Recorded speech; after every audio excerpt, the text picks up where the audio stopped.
Welcome to Round 5 of the Parenting Roundabout podcast for the week of March 9th. I'm Nicole Erdix, and I'm here with Terry Morrow. Hello. And Catherine Haleko.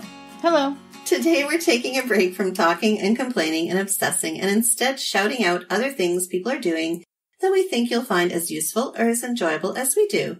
And we call this our Roundabout Roundup. And I'm kind of on an Instagram streak right now. And I've just been finding all sorts of awesome Instagram accounts to follow.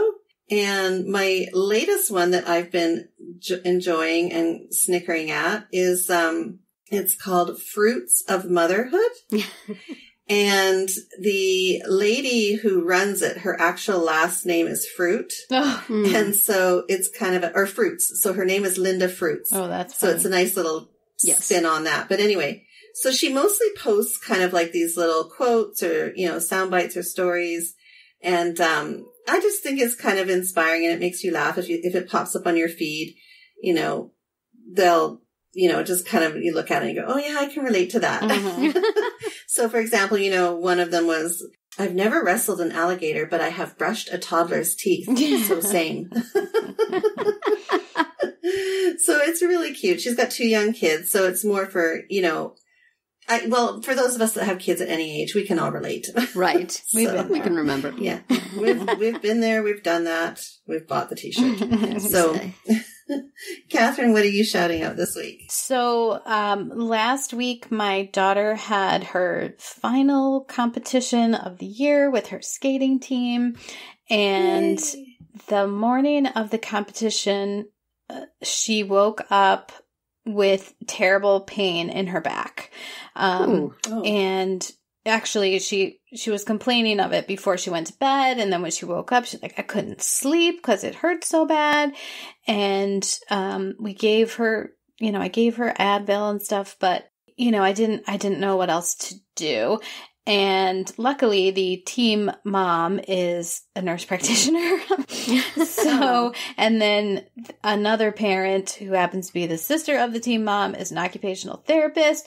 So between the two of them, they were like, okay, she needs, heat and obviously they, keep up with the ibuprofen, but it's muscular. And so she needs heat, but another thing that can help is this thing called a TENS unit. So it stands for transcutaneous electrical nerve stimulation, which of course sounds a little scary. But does. It's just this little device. I bought it at CVS. And it's a battery pack little thing, and it comes with these sticky electrode type patches. I've had that. And then it attaches to a battery power thing, and you place these patches where it is that you have the pain. Like for my daughter, it happened to be in the middle of her back. It wasn't lower back pain, it was just under her shoulders. And you put these things there and you turn them on, and you can't see or feel anything from the outside, but inside it's stimulating the nerves. And it just relaxes the muscles.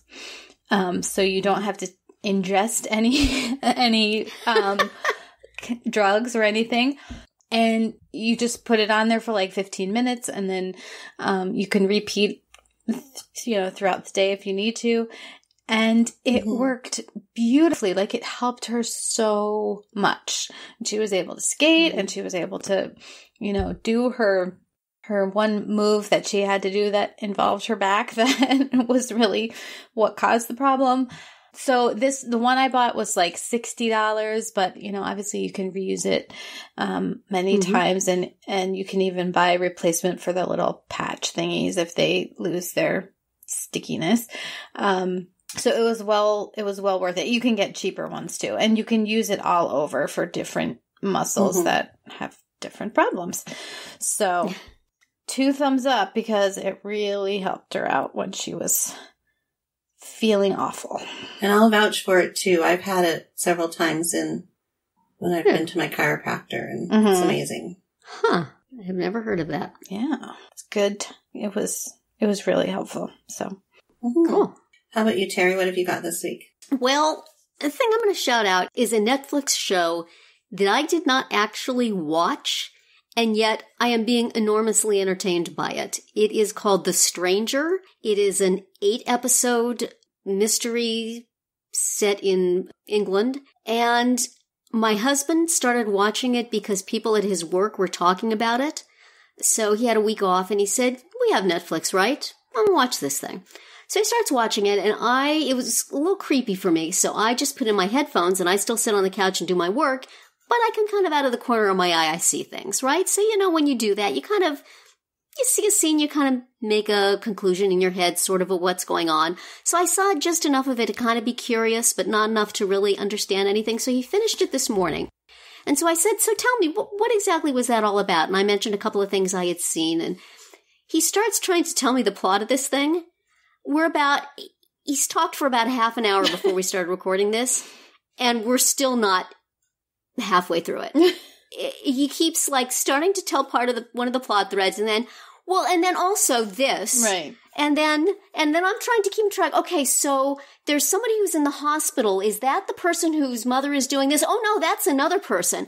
And then it's there's blackmail, and there's lies, and there's secrets, and there's plots, and there's this, and it just goes, it's 15 years of soap opera plot compacted into 8 45-minute episodes.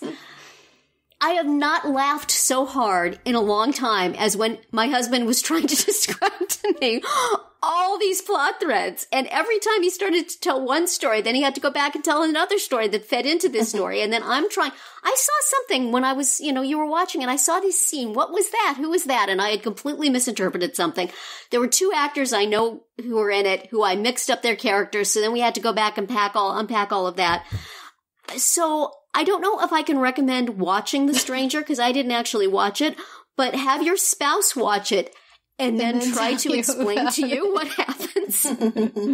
Hours of good fun. Honestly, it's been wonderful. So maybe next week I will have the rest of it and be able to give a better verdict, but oh my goodness, there's a lot going on in this thing.